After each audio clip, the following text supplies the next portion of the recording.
IBM executives discussed in emails how to force out older workers and derided them as Dinobabies who should be made an extinct species. And that's according to a court filing on Friday in an age discrimination case against the company. I'll fill you in on this disturbing accusation right after this break.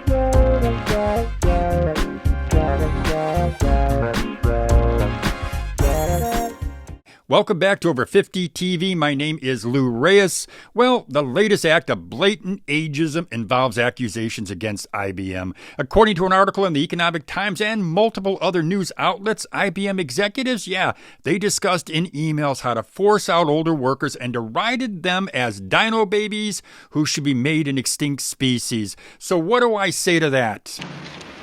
Say it ain't so. Say it ain't so. Say it ain't so, IBM.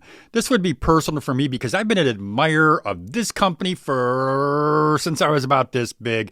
I can remember reading articles. I can remember wanting to work at IBM. I can remember thinking about how great this company was, and I know people who have worked there. So if these accusations are true, this would be extremely disappointing to me. These accusations were made in a court filing this past Friday in an age discrimination case against the company. The Economic Times article titled IBM Emails Show Millennial Workers Favored Over Dinobabies. Well, this article, it says the communications, and when they say communications, they mean emails. These emails show highly incriminating animus against older employees by officials who at the time were in the company's highest ranks, and this is according to the filing this past Friday. Now, I wonder how many of you out there who are watching today are surprised by these actions, and I don't mean at IBM. I mean there is plenty of data out there that illustrates how rampant ageism is in the workplace. And we all know, or we should know by now, that older workers are let go at a higher rate than younger workers. And again, there's plenty of data that says this. Now, the article continues by saying in one email chain, an International Business Machines Corporation official described a plan to accelerate change by inviting the Dinobabies, and he refers to them as a new species, to leave and in turn turn them into an extinct species, and this is according to the filing.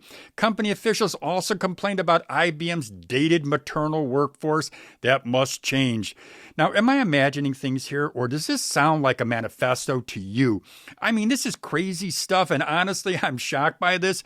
Who puts this stuff in writing anyway? Didn't they consider the repercussions should their inner feelings or true feelings be made public? The article continues by saying these top executives discussed their frustration. As my Spanish grandmother used to say, pobrecito, which in English means poor little thing. Their frustration that IBM had a much lower share of millennials in its workforce than a competitor. But they said its share would increase following layoffs, and this is according to the filing. Now, of course, IBM isn't going to sit back without a sharp rebuttal. An IBM spokesperson said in a statement that the company never engaged in systematic age discrimination and it terminated employees because of changing business conditions, not because of their age. Yeah, right. Now, I expected them to say that, and it could be true. I'm not a judge, and I'm certainly not in the jury. Now, an IBM spokesperson also said the language cited in the emails is not consistent with the respect IBM has for its employees, and the facts clearly show it does not reflect company practices or policies. I certainly hope not. IBM, as I said, is a company I've admired for decades. A good friend I mentioned, she worked there for decades, and it was her excitement and it was her passion for IBM that really put that company on my radar. As I said, a company I wanted to follow and learn from, and actually I wanted to work there. Now, the Economic Times writer notes this. The company faces age bias complaints in arbitration in court proceedings by former employees across the country.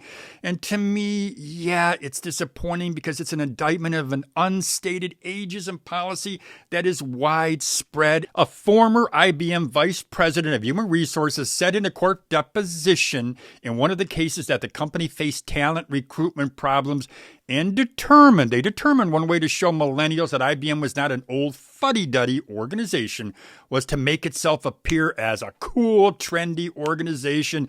Cool? By getting rid of your top talent? Really?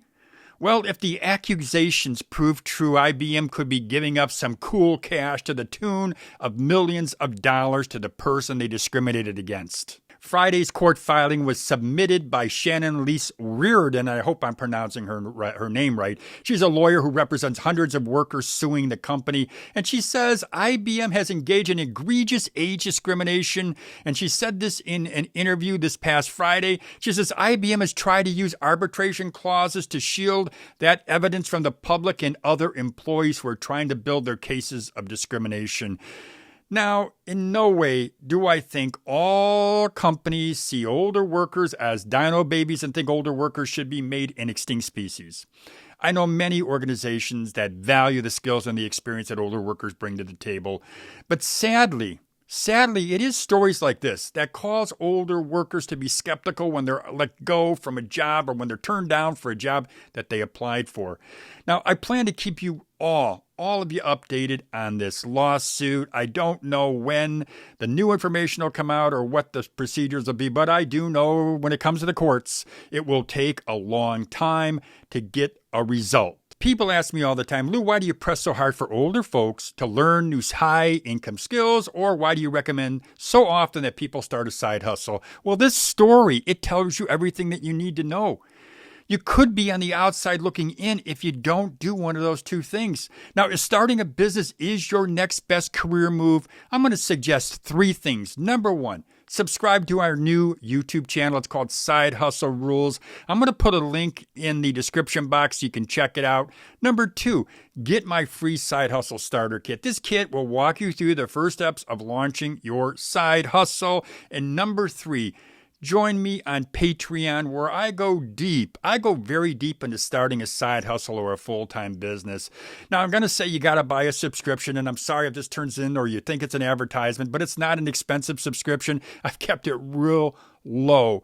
But to me, those are 3 things that you can do if you really decide, hey, I want to start a side business. Maybe I can have that income coming in while I'm working at this job. And if something happens to me at this job, at least I'm taken care of. At least I've got something I can fall back on, or at the very least, you've got extra income coming in. So starting a side hustle, which turns into a full-time business, that I encourage everyone to do. Not everybody can do it. I get it.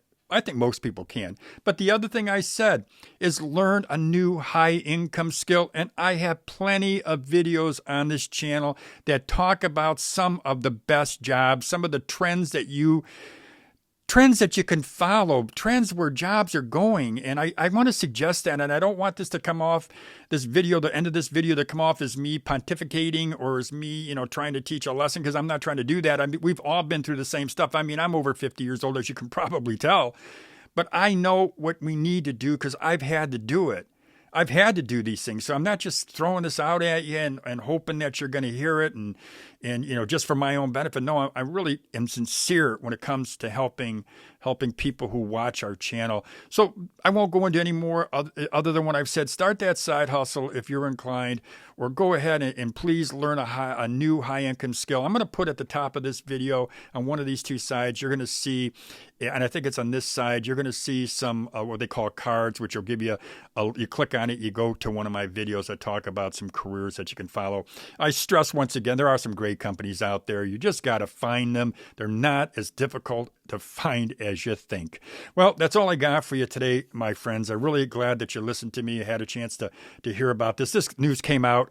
I was just flabbergasted. I was shocked when I read this. I thought, as I said in the video, what are these guys thinking? Yeah, they put this stuff out there. They made it public. As soon as you send out an email, people are going to get a hold of it, and then you are done. Your career is over, especially in this day and age. So that's all I got. I do want to say two things. Subscribe to Over 50 TV if you are so inclined, if you like the video, and I'll keep you updated as much as I can with this story and other stories. Number two, I mentioned already, subscribe to Side Hustle Rules. It's our new channel. I go deep into starting a side business. Most of you know my background as a former publisher of a chain of business-to-business magazines. I ran a daily newspaper, launched that myself. I built a trade show business that was successful. I ran or operated, I was behind the mic actually on my own radio show, a business-to-business radio show. I thought it was a pretty cool gig. I love that. So anyways, that's all I got. Have a great day, everybody.